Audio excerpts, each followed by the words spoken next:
if you can identify that very useful, sought after value proposition out of everything that you've done for the last 10 years, and you see a real need for it, and you have a really clear customer, as it were, in mind, whether that's an employer or a client, you can overcome that perceived longevity deficit and turn that to your advantage by saying, this is an expertise that I have honed for the last 10 years, and you have this problem, I'm solving it.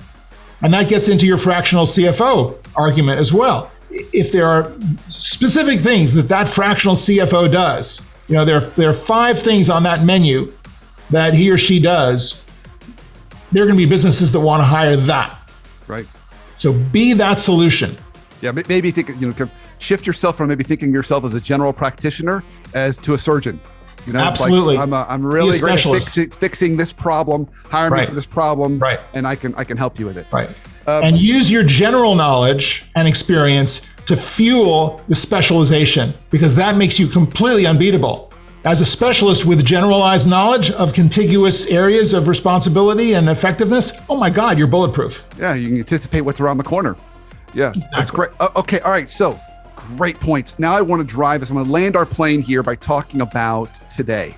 Okay, so I've got a couple questions for you about today. So here we sit today, and as we're recording this, it's kind of November 2021. So my first one. So what's interesting is we talk about the over 50 crowd. In the past, we historically said, oh, that's the boomers. It's the boomers, and it's now Gen X. I mean, our millennials are into their 40s. That's right. So running the show. So do you see any differences when you think about generations? So when you think about, someone who's from the boomer generation that's kind of moved into the 50s versus someone from the Gen X, do you see any differences in how things are approached, or is the differences so subtle it really doesn't matter?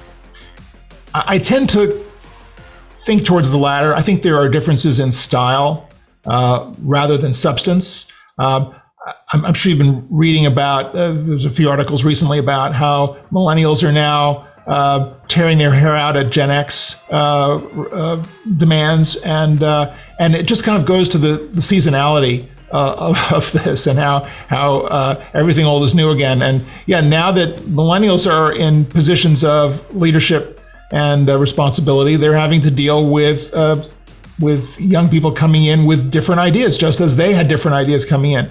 I think it's healthy for the economy because we need to refresh the ways in which we approach business and solutions and problem solving.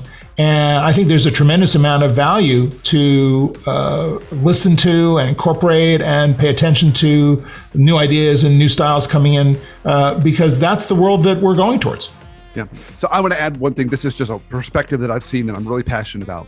When I see the healthiest organizations, they've got Gen Z, they've got millennials, they've got Gen X, and they've got boomers. That's right. And it actually quiets down a lot of the drama. When I see all Gen Z or all millennial organization, full of drama all over the place. The balance of the generations really creates just a level of overall maturity and respect for different perspectives that I wish more organizations had.